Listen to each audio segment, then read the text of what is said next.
My name is Maya Lee. I'm the daughter of Magda Hellinger Blau. Magda Hellinger was a survivor of Auschwitz. In her time in Auschwitz, she was known by her number as 2318. But to some of the SS guards and commanders, she was known as Magda or Hellinger. Magda was born in Michalovce in Slovakia in 1916. She was one of 5 children, the only daughter of Ignaz and Berta Hellinger.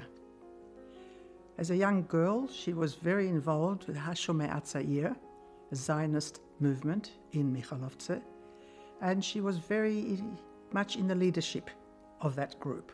She enjoyed it. She enjoyed happy family home with support of her parents with whatever she did.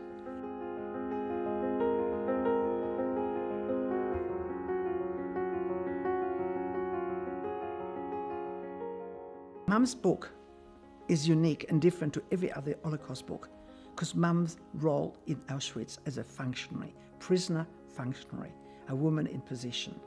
Nobody knows about Stubendienst, Stubenälteste, Blockälteste, Lagerälteste. Nobody knows about those things.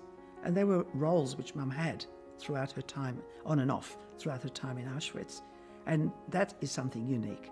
And in that role, she was able to use and manipulate situations. Let me read you this little one.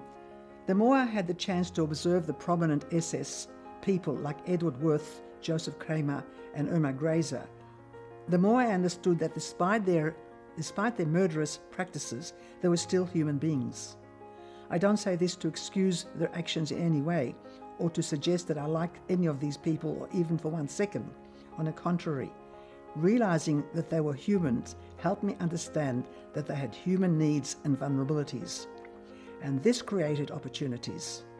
People like myself and Vera Fischer, people who had arrived in Auschwitz on the first transports, learned to talk back to the SS if we were careful and chose our times.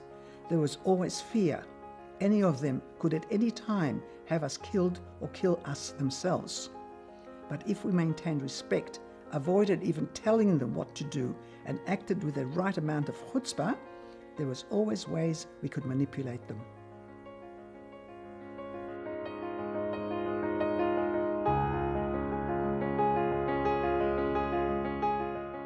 My mother's purpose for writing her book was she wanted the world to know what hatred can do, and hoping that the world will learn and people will learn that hatred is not the way to move forward. And that's what she really wanted. And as well, she also wanted acknowledgement of what she did. She was not a collaborator.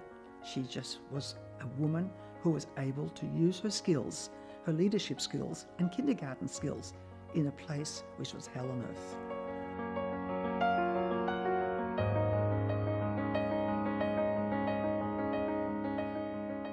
In June 2006, my mother by this stage was in a nursing home, and I went to visit her on that particular day. I think it was 28th of June, and after visiting her, I was very sad, quite melancholy. And when I came home at night, I decided to put my mother's name into Google, and all of a sudden I saw lots and lots of Magda Blaus on the screen, and I looked at them, and now none of them were relevant, and I scrolled a bit further. I don't even know what, maybe even go further beyond the page. And there, lo and behold, I see Deborah Fischer on Magda Blau wears the tattoo number 2318 of a survivor she never met. Now that gave me goosebumps. Her father was a survivor of Auschwitz also, but being Hungarian, they were deported much later in 1944. And by then, they were not being tattooed anymore. So after that, she decided she wants to know more about Auschwitz, the war, and she decided to go to the Washington Holocaust Museum and asked to hear testimony, video testimony of a woman survivor. And they presented her with a video to go and listen, and the video was of Magda Hellinger Blau. She listened to that testimony to the end, and she was just overwhelmed by my mother's story, her way of surviving, her way of coping, and how at the end of the video she says, "My name was 2318, and for 3.5 years they had taken away my identity. I want the world to know that this happened to me and thousands of other Jewish women, and I don't want the world to forget." And with that resonated with Deborah, and she decided how can she possibly tell the story of Magda Blau, and after much deliberation, she decided to have 2318 tattooed on her arm. And that following November 2006, we were going to be in Detroit for a family event, and I decided to go to New York and meet Deborah Fisher, and she had arranged to meet me at the radio station, National Public Radio, and meet there for the first time and see that tattoo for the first time. And that was recorded, obviously, and I think National Public Radio has listeners of 12 million people throughout America, so that went all over America. So that particular interview was picked up by a guy called Peter Applebaum from the New York Times, and he wrote a feature about that as well.